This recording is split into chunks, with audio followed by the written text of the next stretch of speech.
Ongoing silence weighs a person down like a slowly accumulating pile of bricks in the lap. A few moments of silence can be easily shaken off, but hours of silence are nearly impossible to break, particularly without causing turned heads, exclamations of surprise, and crushingly offhand comments of, "Oh, I forgot you were there." So Mo decided to try to speak sooner rather than later. So I showed up to the next meeting with some notes jotted in my phone. I thought it would be easier if I wrote out what I wanted to say, but I couldn't do it.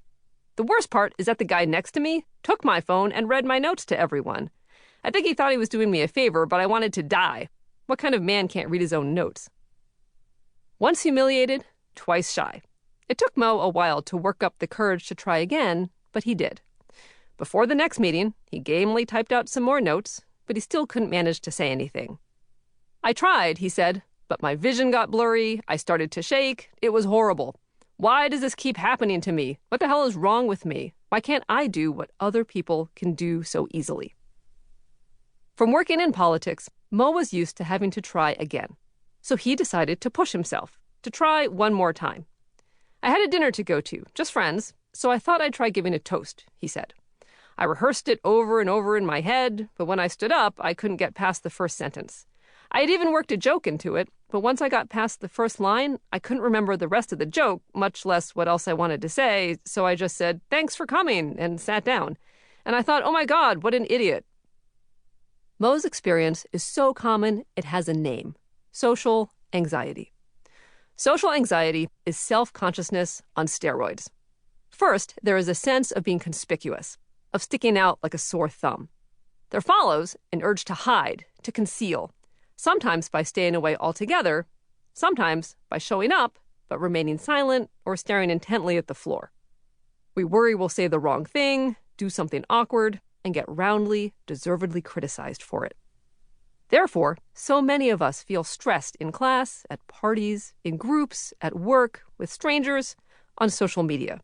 We are convinced we are too much of something, too weird, too awkward, too annoying. Or that we are not enough of something else, not confident, not socially skilled, not competent. Finally, our bodies betray us. We are sure everyone notices our graceless blushing, sweaty palms, or trembling hands. This may all sound familiar. Did your eyes light up in recognition at Mo's story? Did you find yourself nodding your head as you listened?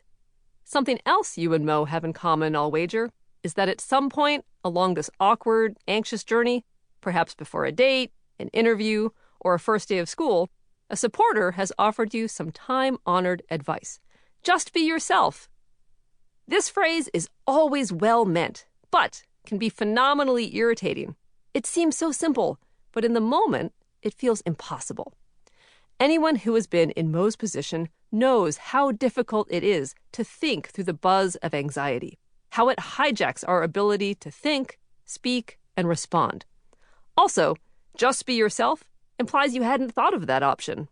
Oh, is that all I have to do? Silly me. But despite all this, it's also sound advice.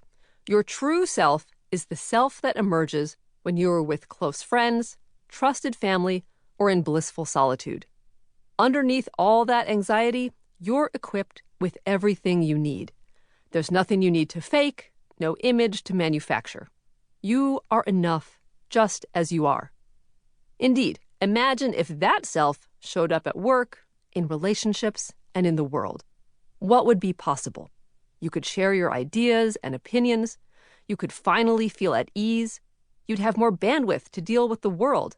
You could feel comfortable in your own skin. You'd feel that home sweet home comfort, connection, and closeness wherever you went. Therefore, in How to Be Yourself, you'll learn, finally, how to put that advice into action. You'll learn why you feel the way you do, but more than that, you'll learn what to do about it. And finish the book with a toolbox full of shiny new tools to try out. We'll debunk myths you didn't even know you believed and break habits you didn't even know you had. There are so many of us who feel socially anxious that standardized questionnaires have been developed to measure our experience. If you think you may have a touch or more of social anxiety, check out the following 25 situations cribbed from 2 widely used